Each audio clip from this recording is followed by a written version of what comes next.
Congratulations, Madame Curie. Dziękuję.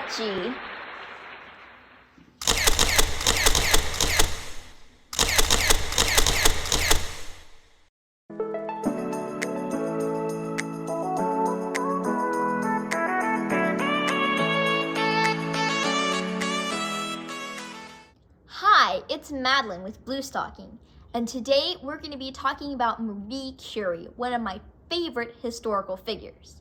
In honor of what would have been her 155th birthday, coming up on November 7th, I'll be sharing some of my favorite facts about her.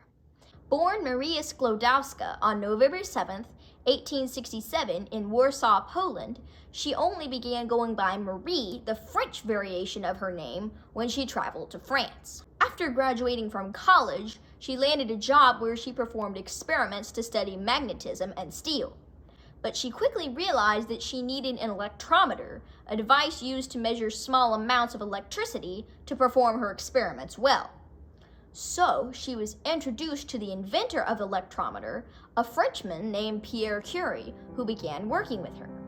They eventually fell in love and were married on July 26, 1895.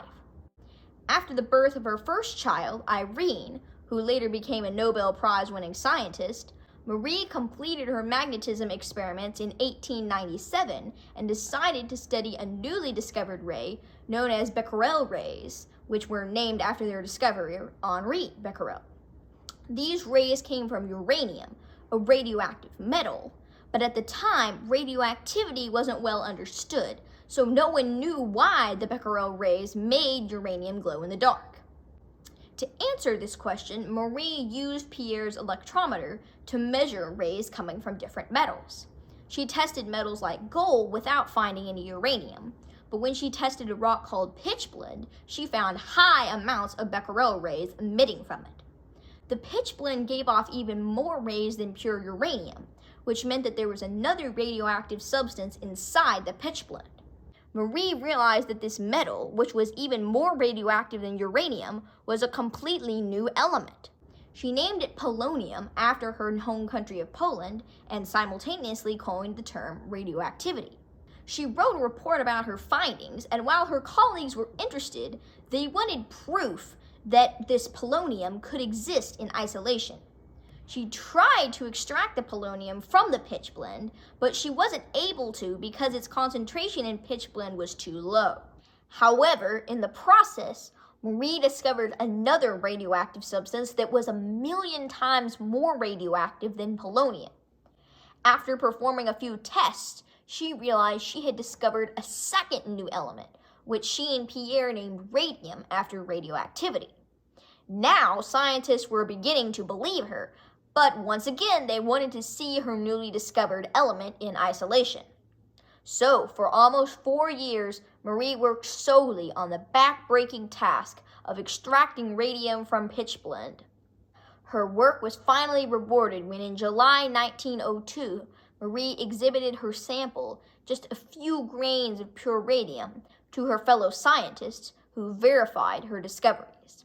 For this massive contribution, she, along with her husband Pierre and Henri Becquerel, received a Nobel Prize in physics, making her the first female Nobel Prize laureate. Marie became widely famous overnight, with newspapers featuring articles about the notorious Madame Curie almost every day.